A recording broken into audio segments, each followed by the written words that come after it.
ఇప్పుడు అదే ఒక అభిప్రాయం, ఏ కులానికైనా ఆత్మాభిమానం ఉంటది, ఆత్మగౌరవం ఉంటది. ప్రతి కులాలను కూడా గౌరవించుకోవాల్సినటువంటి నైతిక బాధ్యత అందరి మీద ఉంటది. కాబట్టి కులాలను నిందించడం కాదు, మనం రాజకీయ క్రీడలో మనం బలి పశువులు కాకుండా నీళ్లు వచ్చినట్టుంది. ఇది శ్రీనివాస్ గారు మాట్లాడారు. శ్రీనివాస్ గారు ఒక్క నిమిషం కాదు, జాజుల శ్రీనివాస్ గారు మన భౌతిక దాడులు చేస్తామన్నారు. అందుకే చెప్తున్నా, మా ప్రయోజనాలు దెబ్బతీసి ప్రయోజనాలు ఎవరు దెబ్బతీ ఇప్పటిదాకా రేవంత్ రెడ్డి ప్రభుత్వం మంచిగానే చేసింది అన్నావు, రేవంత్ రెడ్డి రెడ్డి అన్నావు, ఇంకెవరు దెబ్బతీసారు? ఇక మేమంతా ఓటర్లమే, మాకు అధికారం లేదు, మేము ఎమ్మెల్యేలం కావు, ఎంపీలం కావు, మేము నీలాగని సామాన్యులము, మీకు ఎక్కడ అభ్యంతరం చెప్పలేదు. హైకోర్టులో కేసులు చెప్పండి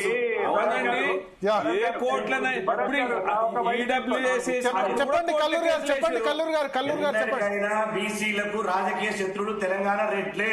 మరి తెలంగాణ రెడ్లు అన్నప్పుడు శ్రీనివాస్ గౌడ్ గారు, తెలంగాణ రెడ్లు అన్నప్పుడు నువ్వేం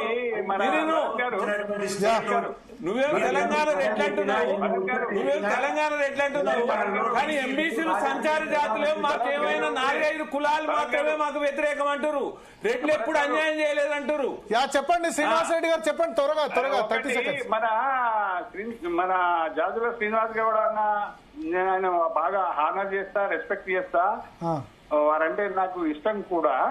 అట్లా నేను లేదు, ఆయన ఏదో అంటే ఒక సామాజిక న్యాయం కోసం ఎవరు పోరాడినా కానీ తప్పేం లేదండి. శ్రీనివాస్ గౌడ్ గారు కూడా నాకు బాగా, నేను వారికి పరిచయమో లేదో నాకు తెలియదు, కానీ ఆయన అంటే నాకు బాగా హానర్, అందులో తప్పలేదు. ఇక్కడ మనం అబ్జర్వ్ చేయాల్సింది ఏంటంటే, ఈ కాలంలో వచ్చేటువంటి పరిస్థితులను బట్టి మనం నడుచుకోవాల్సిన పరిస్థితులు సొసైటీలో వస్తుంటాయి. మనం వద్దన్నా కాదన్నా ఇక్కడ ఇప్పుడు ఫైనల్ డిసిషన్ జరిగేది పొలిటికల్ డిసిషన్ ఉంటదండి ఏదైనా. థ్యాంక్ యూ కల్లూరు శ్రీనివాస్ రెడ్డి గారు, వల్లపరెడ్డి రవీందర్ రెడ్డి గారు, సూరపల్లి శ్రీనివాస్ గారు, జాజుల శ్రీనివాస్ గౌడ్ గారు, విఠల్ గారు, ఈటెల రాజేందర్ గారు, అడ్వకేట్ శరత్ గారు, వి ప్రకాష్ గారు చాలా మంది చర్చలో జాయిన్ అయ్యారు. వాళ్ళ ఒపీనియన్ చెప్పారు. మొత్తానికి రాష్ట్ర ప్రభుత్వం ఏం చేస్తుందో చూడాలి. ఇప్పుడు దీని మీద సుప్రీంకోర్టులో స్టే వెకేట్ చేసేందుకు వెళ్తుందా, లేదా కాంగ్రెస్ హైకోర్టులో మళ్ళీ విచారణ ఉంది, అప్పుడు హైకోర్టులో పూర్తి విచారణ అయ్యేంత వరకు వెయిట్ చేస్తుందా అన్నది చూడాల్సి ఉంది. ఇది వాళ్ళ DNA.